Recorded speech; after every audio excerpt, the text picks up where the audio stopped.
एक पहाड़ी के नीचे रामगढ़ नाम का एक गांव था। गांव के सारे जानवर हरी घास खाने के लिए सुबह उसी पहाड़ी के ऊपर बसे जंगल में जाते और शाम होते होते घर वापस आ जाते थे। हर दिन की तरह लक्ष्मी नाम की एक गाय अन्य गायों के साथ उसी पहाड़ी के जंगल में घास खाने के लिए गई थी। वह हरी घास खाने में इतनी ज्यादा प्रसन्न थी कि वह कब एक शेर की गुफा के पास पहुंच गई, उसे पता भी नहीं चला। शेर अपनी गुफा में सो रहा था और वह पिछले 2 दिनों से भूखा भी था।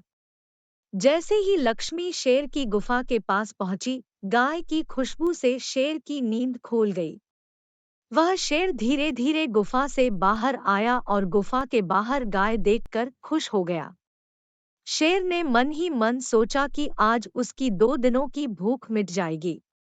वह इस तंदुरुस्त गाय का ताजा मांस खाएगा और यह सोचकर उसने एक तेज दहाड़ लगाई। लक्ष्मी शेर की दहाड़ सुनकर डर जाती है। जब वह अपने आसपास देखती है तो वहां दूर दूर तक उसको कोई भी दूसरी गाय नहीं दिखी। जब वह हिम्मत करके पीछे मुड़ी तो उसे सामने शेर खड़ा हुआ दिखाई दिया। उस शेर ने लक्ष्मी को देखकर फिर से दहाड़ लगाई है और लक्ष्मी से कहा, मुझे 2 दिनों से कोई शिकार नहीं मिल रहा था। मैं भूखा था। शायद इसलिए भगवान ने मेरा पेट भरने के लिए तुझे मेरे यहाँ पर भेजा है। आज मैं तुझे खाकर अपनी भूख मिटा लूंगा। शेर की बात सुनकर लक्ष्मी डर जाती है। वह रोते हुए शेर से कहती है, मुझे जाने दो, मुझे मत खाओ। मेरा एक छोटा बच्चा है जो अभी सिर्फ मेरा ही दूध पीता है और उसे घास खाना अभी तक नहीं आया है।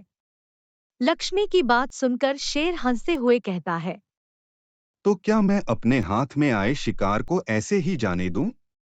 मैं तो आज तुझे खाकर अपनी 2 दिनों की भूख मिटाऊंगा।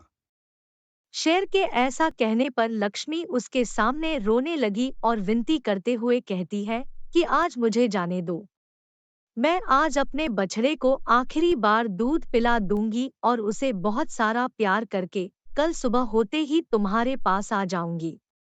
फिर तुम मुझे खा लेना और अपना भूखा पेट भर लेना।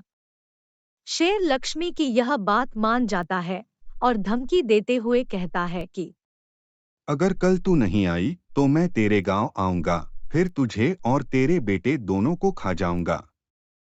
लक्ष्मी शेर की यह बात सुनकर खुश हो जाती है और शेर को अपना वचन देकर गांव वापस चली जाती है। वहां से वह सीधे अपने बछड़े के पास जाती है, उसे दूध पिलाती है और बहुत सारा प्यार करती है। फिर बछड़े को शेर के साथ हुई सारी घटना बताती है और कहती है कि उसे अब अपना ख्याल खुद ही रखना होगा। वह कल सुबह होते ही अपना वचन पूरा करने के लिए शेर के पास चली जाएगी। अपनी माँ की बातें सुनकर बछड़ा रोने लगता है। दूसरे दिन सुबह होते ही लक्ष्मी जंगल की तरफ निकल जाती है और शेर की गुफा के सामने पहुंचकर शेर से कहती है, अपने वचन के अनुसार मैं तुम्हारे पास आ गई हूँ। अब तुम मुझे खा सकते हो। गाय की आवाज सुनकर शेर अपनी गुफा से बाहर निकलकर आता है और भगवान के अवतार में प्रकट होते हैं। वह लक्ष्मी से कहते हैं, मैं तो बस तुम्हारी परीक्षा ले रहा था। तुम अपने वचन की पक्की हो। मैं इससे बहुत प्रसन्न हुआ। तुम अब अपने घर और बछड़े के पास वापस जा सकती हो। इसके बाद वे उस गाय को गौ माता होने का वरदान भी देते हैं और उसी दिन के बाद से सभी गायों को गौ माता कहना शुरू कर देते हैं।